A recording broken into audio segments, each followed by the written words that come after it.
Din, asli, gue pusing banget tiap habis buka sosmed. Kenapa lagi lu? Korban TikTok atau Instagram sekarang?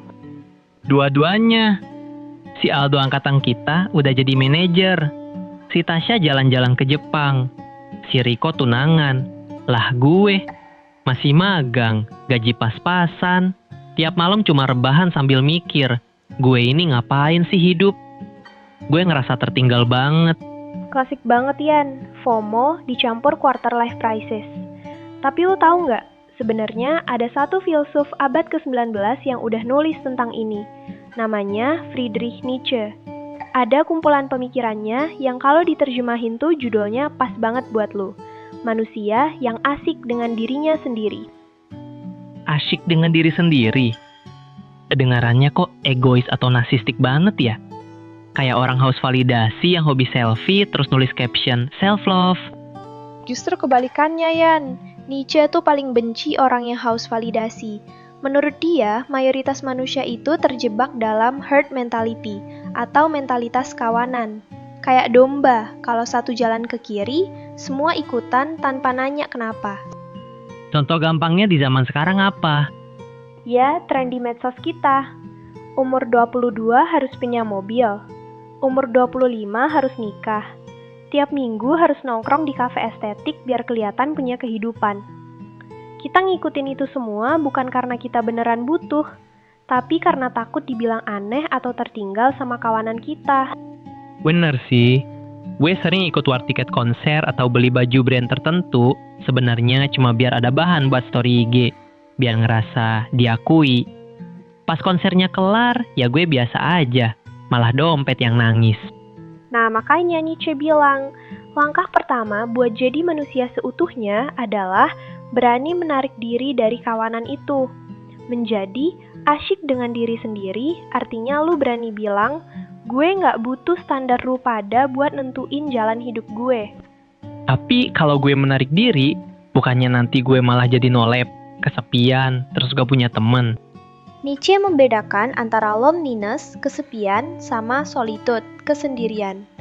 Loneliness itu ketika lu merasa terasing dan kasihan sama diri sendiri. Tapi kalau solitude, itu adalah pilihan sadar untuk menyendiri demi bertumbuh. Kasih contoh yang riwet dong. Oke, doom scrolling sebelum tidur. Daripada lu ngabisin 2 jam tiap malam liatin hidup orang lain di TikTok sampai lu ngerasa depresi, mending lu matiin HP. Ambil waktu sejam buat bener-bener menyendiri. Lu evaluasi diri, baca buku, atau asah skill tanpa perlu lu pamerin di medsos. Di dalam kesendirian itulah lu bisa denger suara asli diri lu, bukan suara berisik dari netizen. Paham sih, tapi gimana kalau dalam proses menyendiri itu kita gagal? Kayak gue sekarang, pusing penolakan kerja di mana-mana, bawaannya pengen ngeluh terus di Twitter pakai akun alter. Nah, Nietzsche punya konsep namanya amor fati, artinya cintailah takdirmu. Bukan pasrah ya, tapi menerima realita dengan gagah berani. Bagi Nietzsche, penderitaan dan kegagalan itu kayak bahan bakar. Lu nggak bisa jadi manusia yang kuat kalau hidup lu lempang-lempang aja. Ayah otot ya? Harus robek dulu pas gym, baru bisa tumbuh jadi lebih gede.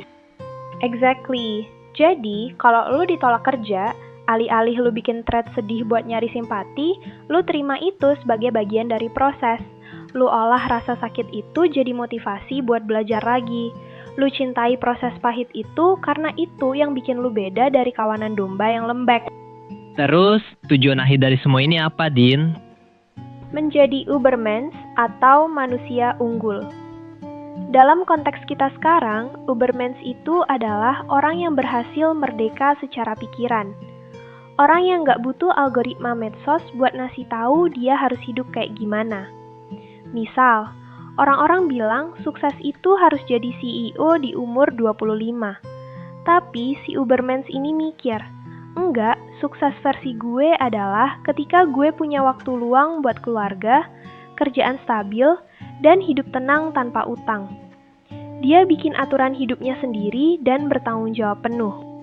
Gila, berarti dari tadi gue stres. Bukan karena hidup gue hancur, tapi karena gue sibuk ngeliatin panggung orang lain dan lupa ngurusin panggung gue sendiri. Nah, lu paham, Nietzsche pernah bilang, kau harus bersiap untuk membakar dirimu sendiri di dalam apimu sendiri. Bagaimana kau bisa menjadi baru jika kau belum menjadi abu? Hancurin dulu ego lu yang suka FOMO itu, biar lu bisa lahir lagi jadi Rian yang baru. Oke fix, malam ini gue mulai. Nggak ada doom scrolling. Gue mau evaluasi CV gue dan mulai asik sama hidup gue sendiri. Thank you ya, Din. Cheers buat itu, Yan. Selamat datang di dunia kesendirian yang produktif. Jadi, kapan terakhir kali kamu benar-benar mengobrol dengan dirimu sendiri tanpa gangguan notifikasi? Jangan-jangan kamu terlalu sibuk menghidupi ekspektasi orang lain sampai lupa cara menjadi dirimu sendiri. Jangan lupa untuk subscribe channel ini untuk dapat mendengarkan obrolan singkat tentang buku-buku populer yang bisa meningkatkan kualitas hidupmu. See you!